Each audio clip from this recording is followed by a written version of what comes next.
Fogg Mountain wood carving here. This isn't a wood carving video, but I am walking on snowshoes across Highland Lake. It's 4 degrees, and the lake is 7 miles long. It runs from Stoddard into Washington. We live on the Washington end. In fact, my grandpa built and ran the marina for a lot of years.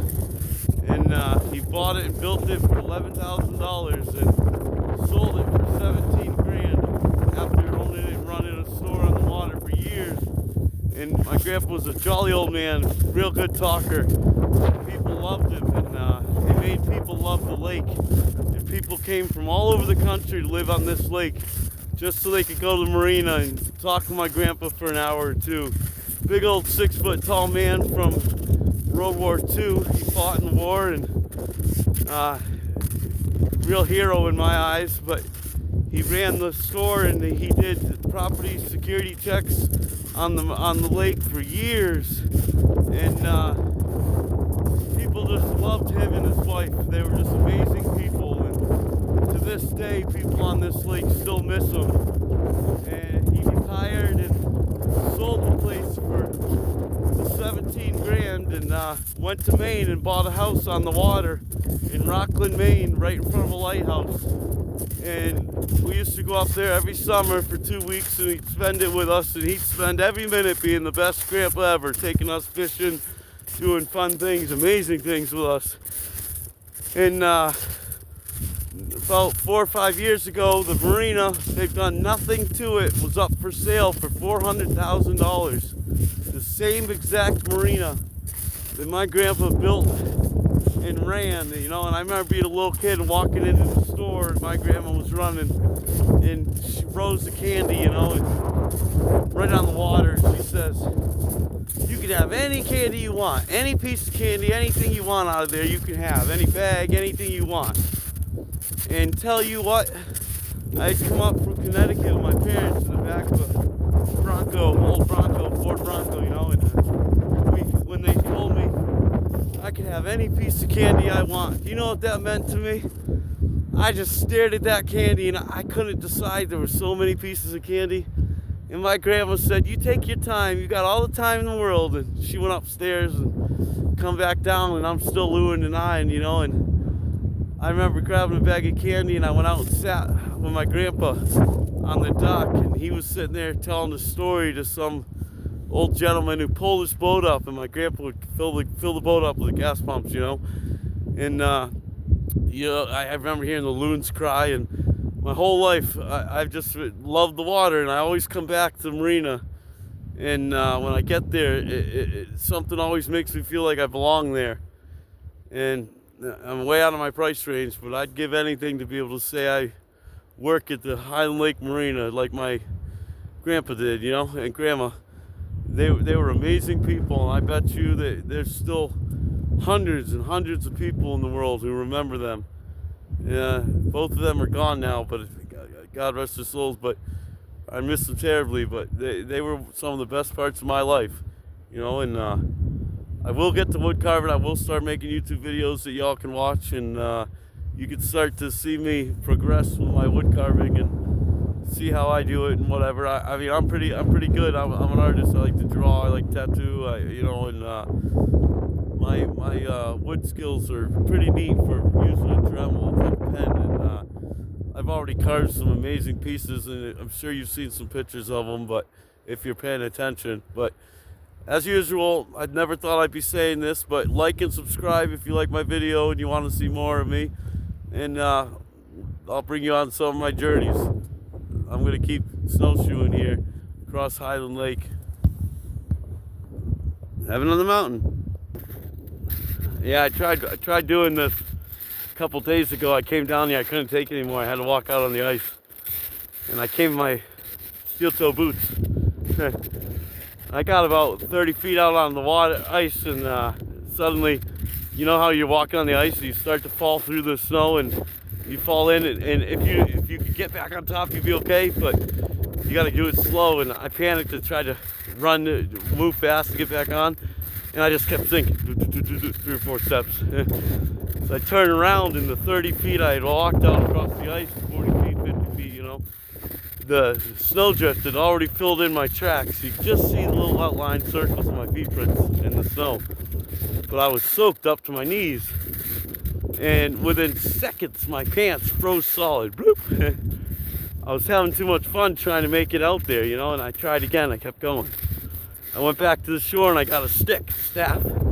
I started walking with my staff, holding some of my weight up. I'm making it further, and I keep going. Also, I fell in again, right up to my knees. Bloop. Oh man, I can feel it in my socks. Oh no, it's freezing, it's cold. I'm walking with my staff, so I keep going. I made it out in the middle, and I stopped. I'm like, yeah. Then I thought about it, like the wind blowing, real cold. Like I got about 2 miles to hike back home. I better get going before my feet freeze. So about halfway home, I noticed that I couldn't feel my feet. They went from like I could feel them and I'm moving them when I run, but I couldn't feel them. And I'm wondering, I'm like, I wonder if they're froze solid. Did my feet freeze and I just can't feel them? So I picked up the pace and I started running. And I know you sweat, you die. You can't sweat when you're running, you know, in the cold. I'm panicking now, so I should get home. So I just start moving real fast, keeping my toes moving. I keep trying to wiggle them, and I run home. And my mom's like, oh God, I come through the door. She said, what's wrong? I'm like, my feet are froze. And I gotta get my feet off, my shoes off. So I try to take my shoes off. My shoelaces are froze solid. I can't take them off. So first thing I do, like a retard, is I stick my shoe underneath the faucet in the bathtub, turn on hot water, whoop, try to warm my foot up. Well, then I hear my dad scream, whatever you do, don't use hot water on your feet. By then, the foot that I had been running on the hot water started to burn. Oh boy, did it burn. I felt the burn like you never imagined. So the next shoe, I ran under hot water just long enough to thaw out my shoelaces, and I untied them. I took my shoes off. My mom brought over a bucket of real cold water, real cold. It says, shove your feet in them. I'm like, I'm froze. Why do I put my feet in cold water? It'll help, you know. So I dove my foot into that water, say, because it'll help, you know, and I was hurting. You know how it felt like putting my feet in boiling hot water. And I stuck my hand in that water. It was freezing. When I stuck my feet in there, it was like boiling water. Well, long story short, a few minutes go by and my feet start feeling like feet, real itchy, you know, whatever. But I got socks on, got my new pants on and everything. And here I am a couple days later. I found some snowshoes, plastic ones that I never thought would be any good. My dad gave them to me. He got them somewhere and he's like, you might want these, you know. And I kept them. They didn't have laces or nothing. And I said, I'm going to make them work. So I found a pair of old shoes, ripped the shoelaces out of them. And as you can see, I tied them on, and I wore snow boots this time. So if I sink in the snow, my feet would take longer to get wet. But as you can see, I'm a talker. I talk a lot. I'm sitting here talking to myself, you know. But I'm trying to get to know everybody. I'm not good with this YouTube video stuff, but I want to go places. You know, I've always been the underdog, and a lot of people always underestimate me and everything. And one day it'd be so cool if my kids or people turn on the TV and they go, oh my God, there's Fogg, you know. And I really like it. I'm an amazing wood carver. For the amount of time I've done, I'm actually catching on to it. And I watch a lot of people on TV, and the real amazing wood carver I watch, and I think he's amazing. His name's Jody Johnson. And if you ever get a chance, shout out to Jody Johnson. He's a good carver. And he's been my teacher, even though I've never told him. The man's been my teacher. I've sat and I've watched hundreds of his videos, and he's such a polite, big old guy, you know, with tattoos and everything. And he's got a disability like me, you know. I've been through a lot in my life, and you'll learn that about me. But I'm disabled. I got ran over by a drunk driver a year ago, and well, 2 years ago now almost. I developed a good stutter that you'll pick up. You'll hear me a lot of times. But a drunk driver ran me over, left me for dead, and she went home, and her mom found her out in the car and says, what happened to the car? And Daughter says, "Oh, I hit a mailbox." And the mom didn't believe it because there was blood going up the windshield. So she says, "Bring me back to this mailbox." So they drove back to the mailbox. And the mom found me laying on the ground in a pool of my own blood. And she called the Florida Highway Patrol and had them come out there. And when they arrived on scene, it took them 7 minutes from the time they got there to get my heart beating. So I believe I'm here for a real reason. I've been through a lot of other stuff, and poor me, you guys probably gonna be like, "Oh my God, this guy's a joke," but no. I was shot by a hunter, accidentally shot by a hunter using a pistol, practicing outside shooting all day, and we had gotten done. I was a mason tender, we all got done working, and we showed up at the shop, and everybody starts talking about guns, and he's been shooting all day, and he talks about how he got a new pistol, and asked this kid if he wanted to see it, and my brother's there, my girlfriend's there to pick me up with my kids and everything, and he goes out and he gets his pistol, and he walks out to shoot it out the doorway, and I was leaned up in the doorway, and the guy realized at the last minute when he looked up that I was standing in the doorway as he set the gun on my chest. True story. And I tried to jump out of the way, and I jumped into the door frame, which when he saw it was rest on my chest, he pulled the gun back, and when he pulled back, he pulled the trigger and missed my heart by a centimeter. Shot me right in front of my kids, everything. And I grabbed a hold of my chest in front of my brother, everybody, and he shot me, and nobody believed it. And I took my hand off my chest, and the second I did, it started coming through my shirt. It was pretty obvious. I put my hand back on real quick. Long story short, I'm here still, and I'm about to learn how to make these YouTube videos. So my name's Levi Fogg. I live in Washington, New Hampshire, and I'm about to try to figure out this YouTube stuff. I really want to be something. I really want to learn something. I was trying to be an actor when I was a kid. You know, I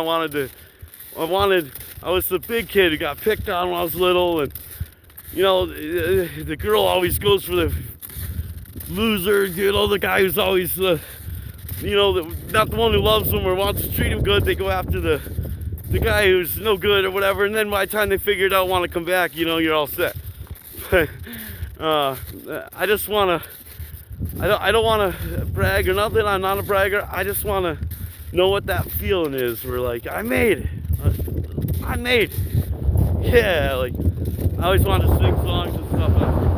Write music. I want to sing miracles through your radio. Or build an invention or something. Because really, I don't want to be rich for me. I do want to make money. I'm not going to lie, everybody wants money. I want to learn a way to make money and figure it out, if that's through wood carving or something. Or I want to be able to bless people, you know, meet someone who needs help and help them. I want to be able to bless my parents. I just want my parents, they're in the 60s and 70s. My dad was a Vietnam vet. You know, I just want them to, and they struggle every day. My mom had to retire to take care of my dad, and life's a struggle. I don't want my mom to struggle. She's the best mom in the entire world, not to mention the best cook in the world. No offense to all the other mothers, you know, but I'm just saying, I want my parents to live nice. I want my children to live better than I did. I want them not to need anything. I mean, obviously, you got to go through life to get where you're at, and everything I've been through made me who I am. But which is a real good person. I'm a good person. And it took a lot of years for me to be able to look myself in the eye or look in the mirror and be able to say that. But I'm gonna soar, and I'm gonna show people I'm gonna make it. I'm gonna make it. And hopefully you guys are there with me. You can help me along the way, and I'll teach you the ropes, teach you what it's like, or how it. You know, you watch all the YouTube videos, you watch everybody, and oh my God, I would just love to be the guy doing that. I'd love to do that. I mean, I love adventure. I love going out and doing things, and so many little invention ideas and things. And my mind races. I'm an Aquarius. So, as you can see, I'm an artist, and people think we're nuts. We might be, but by the time they finally catch up with us, they realize we were right, and we're on to something else. You know, some bigger and better project. And I'm the spiritual Aquarian. You know how they say Aquarians seem to communicate with animals, and animals seem to communicate back with them. That's me. I just want everybody to be happy. You know, I know life don't work that way. I just want everybody to make it, and no matter what, you know. And I always try to figure out what I did wrong, and I always worked so hard to they keep me in that position because I'm so good at it. They need a couple people to replace me. And you know, I really, my whole life I've struggled and struggled and seen my parents struggle, and I want to make something of myself. I want to be able to give back to people, and like even with the little I have in life, I always give it to another, someone in need. I remember being in Florida, and I went to this store, and I'd never seen a homeless person before, you know, and I seen this homeless guy, and if you're watching this, hey bud, well I seen him, he had a sign that said someone stole his shoes while he was sleeping. He had no shoes, it said he was hungry. You know, I was starving, and I gone there with the last little bit of money I had. I was going in to find something, so I bought a box of Little Debbie's, and I come out of the store, and I gave the box of Little Debbie's to the kid, and I kicked my shoes off. I had Nikes on, and I kicked them off, and I asked him what size shoe he was. He says he's 11. I was wearing 12s, but I said I kicked my shoes off, and I gave them to him. And the kid was almost in tears, and I gave him the box of Little Debbie's, and I started walking away. And I heard him say, thank you, and I waved my hand, you know, and then I thought about it. I turned around, walked back to him, and I opened up the box, grabbed it out of his hand, I opened it up, and I ate one with him, and we talked for a long time, and he was a really good man, really good guy, you know, and I ended up in the down and out situation myself down in Florida. I've been down there years and trying to get home, and got ran over by the drunk driver. Like I said, it was a hit run. It took 7 minutes from the time they arrived on the scene to get me back to life, and then I laid in the hospital for a few weeks not knowing who I was. They had me in there as John Doe, the polite John Doe. Well, long story short, here I am years later. I made it back to New Hampshire with my family. My younger brother passed away in July unexpectedly. He was going through a lot of traumatic stuff in his life, and I just want to make it for him. I want to make it for my kids, and I want to make it for all those who didn't believe in me. I've made a 100% turnaround in my life. I was starving in Florida, you know. I was a size 28 pants. I come back, I'm a size 34 pants now. I'm healthy. I'm doing good. Yeah, well, I'm like a 32 and a half, but, you know, and I'm drinking my protein, I'm working out, you know, working for my parents, trying to make it better, like, trying to work out, trying to make my life better, you know, and everything's a struggle, life's always been a struggle, and being disabled, I go through a lot more than most people, but I don't talk about it, poor me, and I'm not trying to do that in this video. I'm just trying to let you guys know who I am, so when you're watching the video, you know who I am, you know, and I've watched a lot of YouTube videos, and it was neat when you get to the people talk and you get to know them a little bit, and they talk to you each day, and once I start figuring out, I need help figuring out how to make the YouTube videos and put them together, because my phone records short periods of time, and I can't believe it's recording all this time. You guys are probably like, this kid talks a lot, but I just want you to know who I am and where I come from, and my life story's long and it's traumatic, but I'm still here. And I got an older brother. I got 2 children I love that love me, and a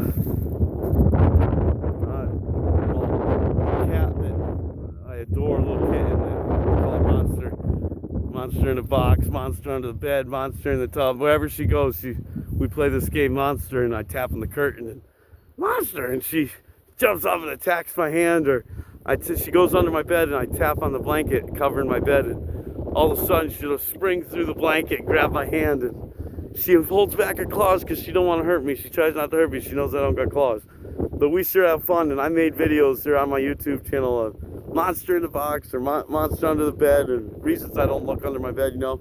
I just tap on the blanket and she springs out. Woo! Monster! But, alright, heaven on the mountain, guys. You know, liking, you know, see, I already forgot. But like and subscribe if you want to see my future videos. Sorry, guys. But it's sunny. I'm walking on High Lake, and you guys walked with me. It's been great. Thank you. I'll record another video in a few minutes.